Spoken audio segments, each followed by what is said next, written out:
Hello and welcome back to my channel. My name is Stan. So today I'm going to make a very simple and easy fish curry using tuna fish, which in Maharashtra is known as Kuppa. It tastes delicious. I make this watan with coconut and Kashmiri red chili, and I also use a special East Indian bottle masala which my auntie makes every summer. It's almost over now, so I'll be using this for the Kuppa curry. My mouth is already watering. The fish curry turns amazing, like it's nice, spicy, tangy, and flavorful tuna fish curry that I'll be making. So stick till the end, and without further ado, let's get started.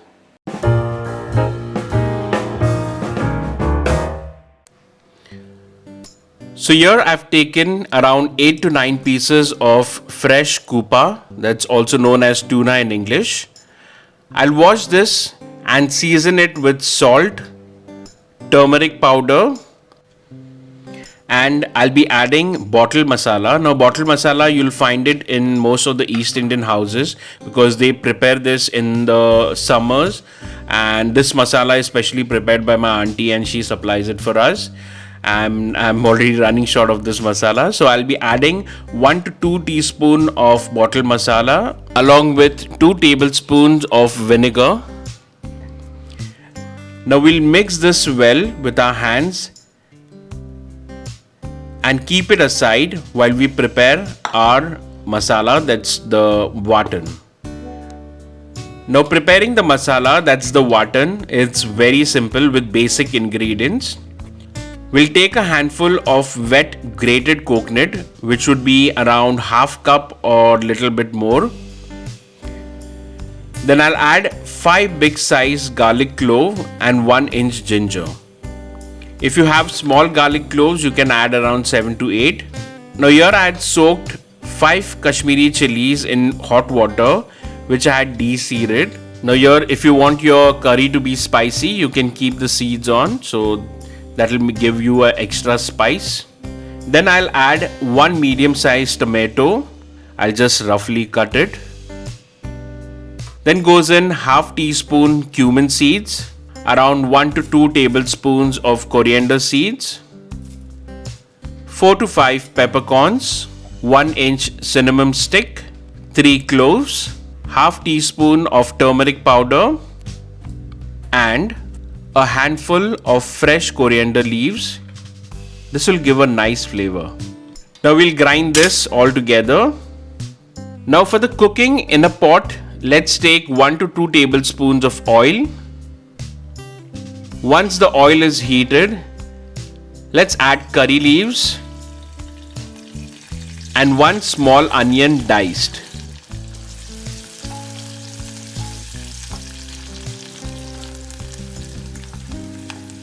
Once the onion turns translucent, we'll add our ground masala. Look at this. Wow. Once all the masala is in, we'll add 1 cup water in the mixer and get all the masala off it.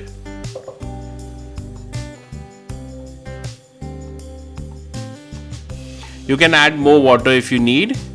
And now we'll boil the masala for good 10 to 15 minutes on medium flame.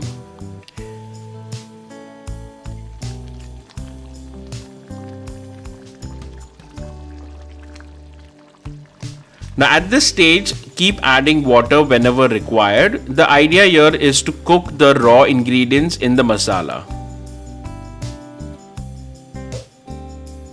And also at this stage, for the extra tangy flavor, I will be adding tamarind water. So I had soaked 1 small lime-sized tamarind in hot water. Generally, when my mom makes this Kuppa curry, she uses kokum petals, but I am running out of stock of it. That's why I'm using tamarind. If you want, you can also grind the tamarind along with the masala. Now for the tangy flavor, you can also use raw mangoes. Oh man, how did I forget that? I love raw mangoes in fish curries. Even my wife loves it. We usually fight for the best mango piece in the fish curry. It tastes amazing. It gives a nice tangy flavor. You should try that. Anyways, we'll let this boil for around 10 to 15 minutes. Let it come to a nice boil and we'll get rid of the raw taste of the masala. Once this is boiled nicely on medium flame, we'll add our marinated kuppa, that's tuna. We'll drop them one by one. Now after adding the tuna, okay, we need to boil it for another 5 to 8 minutes.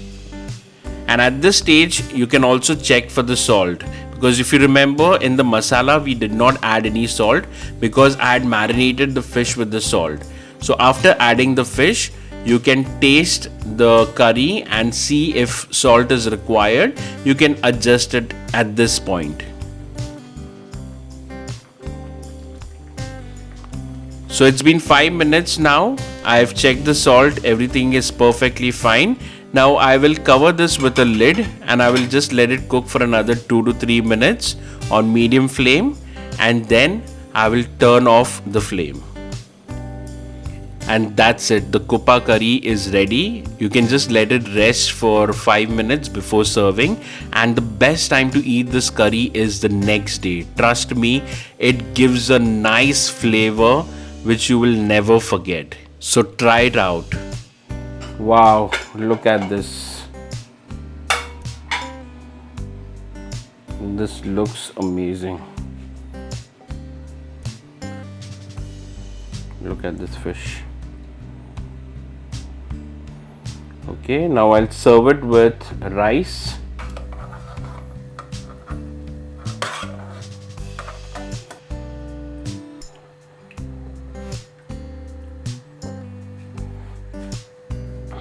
Okay, look at this, guys. This looks awesome. It's smelling so good.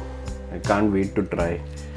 So I'll just take a bite. I'll just take a small morsel along with this fish. Look at this fish.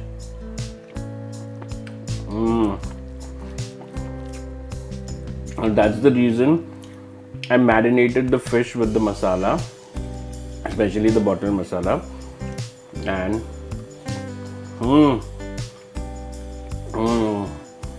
perfectly spiced up. The tanginess is slightly low because usually my mother used to make it with kokum. Now I don't have kokum with me, so I use tamarind water. But if you have kokum with you, you can use kokum. It tastes amazing. Okay, rest the spices are perfectly fine. Now if you don't have bottle masala, don't worry. You can use red chili powder, and all the other spices are perfectly fine. Okay, you can make this curry and eat it with rice, or you can also eat it with chapati. So let me know in the comments, guys, how you like this recipe and how you like this video. And if you haven't subscribed to my channel yet, please consider subscribing it. Share this video with your friends and family. My name is Stan. I will see you next time. Bye bye. Amazing.